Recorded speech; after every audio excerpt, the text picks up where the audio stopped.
পরস্পরের সাথে রিলেশনে থাকে। তো আমরা জানি এটা হচ্ছে আমাদের ডান ফুসফুস, এটা হচ্ছে আমাদের বাম ফুসফুস, এই দুইজনের মাঝখানে এটা হচ্ছে হৃৎপিণ্ড। তো হৃৎপিণ্ডটা আমরা যদি একটু আলাদা করে দেখাই তাহলে দেখবা যে দুইজনের মাঝখানে সুন্দর মতো বসে আছে। তো এর পাশাপাশি এখানে আরো কিছু ভাইটাল রিলেশন আছে যেটা কিছু আমরা একটু ভালো মতন দেখি। যেরকম প্রথমে তুমি দেখতে পাইতেছো হৃৎপিণ্ড যে অ্যাপেক্সটা আছে বা এটা যে চূড়া বা মাথাটা আছে এটা একটু বাম দিকে ঘুরে থাকে, তাই না? এই দেখো এটা বাম দিকে আছে।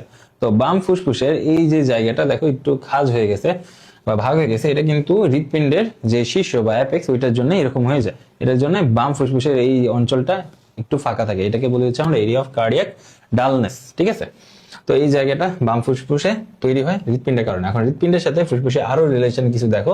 আমরা ফুসফুসটা যদি সরাই দিই তাহলে কিছু জিনিসপাতি বের হয়ে আসবে। তো এখানে তুমি কিছু জিনিসপাতি দেখতেছো এরকম তারের মতো জিনিসপাতি।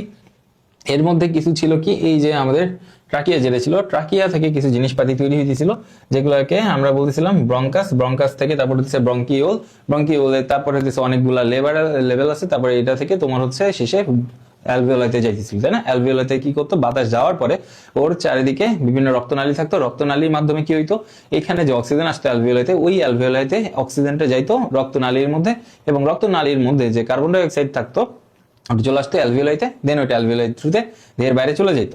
এখন ওই যে কার্বন ডাইঅক্সাইড এখানে আসতেছিল যেটা হচ্ছে রক্তনালীর মধ্যে দিয়ে আসতেছিল, যেটা কিনা এখন অ্যালভিওলাইয়ের মধ্যে চলে যেতেছে রক্ত থেকে, ওই কার্বন ডাইঅক্সাইড যুক্ত রক্ত আসতো কই থেকে, এই যে দেখো আমাদের ডান নিলয় যেটা আছে, ডান নিলয় থেকে পালমোনারি ধমনী, এইটার মাধ্যমে এই জায়গায় আসতো পালমোনারি ধমনী।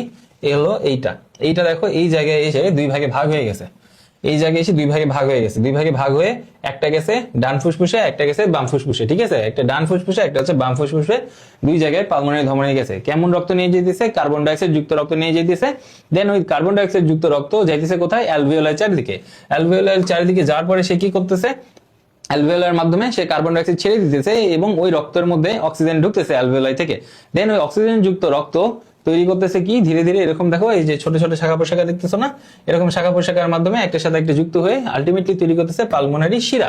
এটা হচ্ছে পালমোনারি শিরা। সেই পালমোনারি শিরা দেন যাইতেছে কোথায়? তোমার লেফট অ্যাট্রিয়ামে বা বাম অলিন্দে, বাম অলিন্দে। তাই যে এইভাবে হচ্ছে অক্সিজেন যুক্ত রক্ত যাইতেছে এবং ডান নিলয় থেকে কার্বন ডাইঅক্সাইড যুক্ত রক্ত ফুসফুসে আসতেছে। আশা করি বুঝছো জিনিসটা। এই পালমোনারি শিরা এটা সংখ্যা কত ছিল?